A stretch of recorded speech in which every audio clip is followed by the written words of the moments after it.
How do you remind yourself to get back to someone when someone sent you an email? Some of my students came up with this. I create a task. Another one said I write some sticky notes, so paper and pen. And a couple of others went, no, I just delete it. Wait until they call you again. Good one.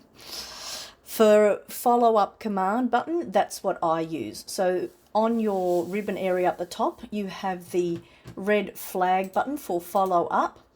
I don't use the options that say follow up for tomorrow, this week, next week. I find it really hard to distinguish the different grades of the red. So I go straight for the custom option.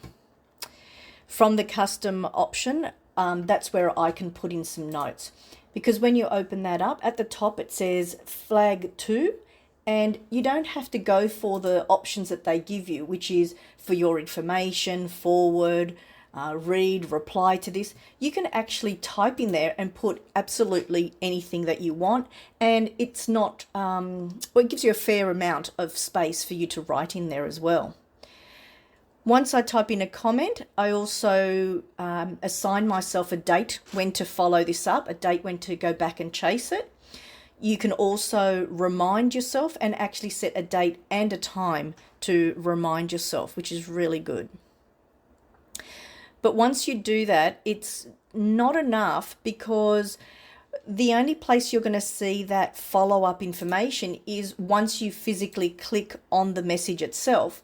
Then on the top right, you'll actually see a little note there, and that's where it is. And I just find, well, it's annoying because I have to physically click on it to work out what was that one about. So what I've done is I pick a folder. So for example, if I have a folder on bills, and for those I set a due date and often some sort of comment. So it's not to every folder that I have. So I'll pick a folder, and that one I add in the heading area, I'll add the follow-up tab. So you need to right click and say field chooser and add it in that way. I've included a link to a blog which talks about the reminders and flags and how to set that up. So make sure you check out the details area below. Now, setting up the reminder, that's for yourself. But imagine if you're a manager, a supervisor, someone with some sort of authority, someone who delegates tasks to others. At the point of creating the message, not only can you flag the message for yourself, but you can actually flag it for your recipient. So you can actually set the date, the time, and even put in a little note there. Now, if you're going to use that feature, you might want to have a bit of a language dialogue, conversation with the person who you're doing that to. So if you're a manager, supervisor, it's like, hey, whatever goes. But if it's somebody else, they might take it offensive. So you might need to have a bit of conversation around that before you go off and use that particular feature.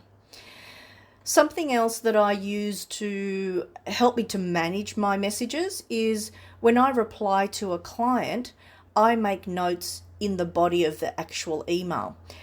The notes are subtle, they're in a very light grey colour, and it'll be things like to remind me about what was their mobile number. Sometimes it was an email that I'm sending out, or maybe they've replied to me, but they didn't write or have their signature along the bottom, so I didn't have their mobile number. Sometimes I need to know what suburb they're from, so that if I'm going to do dealings with them and they ask me to do face-to-face training, if the suburb is too far, I can stop them there and say, hey, I don't do that, or yep, we can service them.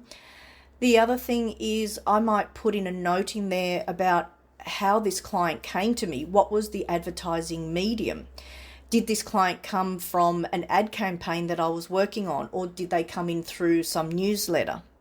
And all of this sort of, helps me give me more information about the client who I'm dealing with, and then, in order to follow up, be prepared.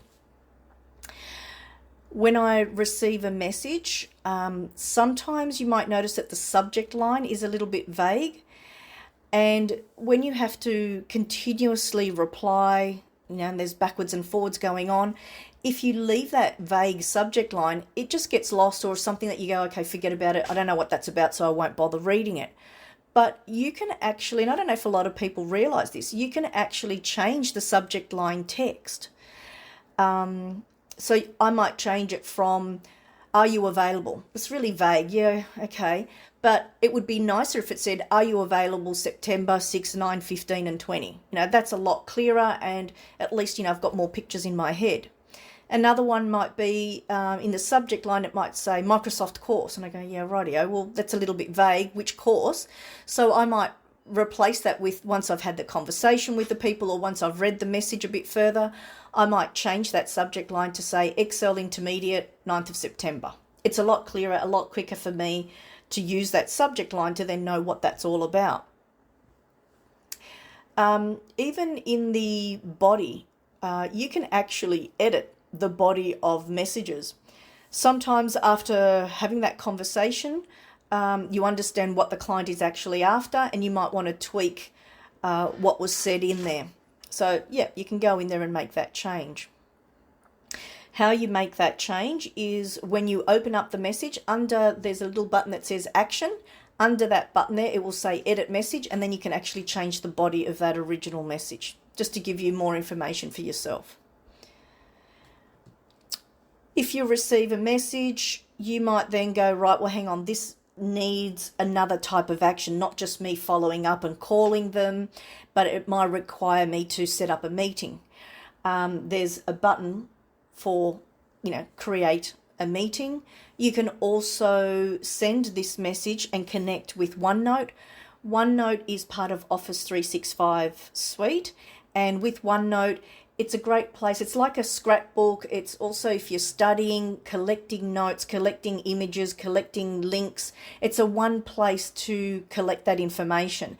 And it's also really good because you can add tags to them, like this is important or this is a great idea. So you can add so much more. And so there's only so much you can squeeze into your email for following it up, for making notes about, what I need to do in regards to what's been asked of me. So transferring it, it's not transferring it, but linking it to OneNote is quite nice. What other people might like to do is actually convert the email into a full-on task. Just keep in mind that when you press that button or drag it, it's actually a drag and drop. You grab the email and drag and drop it into the task and it makes a task. It does remove it from your inbox, so it doesn't keep it in the two places. So it's now been converted into a task. So just keep that in mind. So these are all some tools that serve as a reminder or actions that you can take. Thank you for joining me. My name is Analia Pisani from AZ Solutions. Just a reminder, don't miss out. For more tips and links, check out the description area. Thank you for joining me.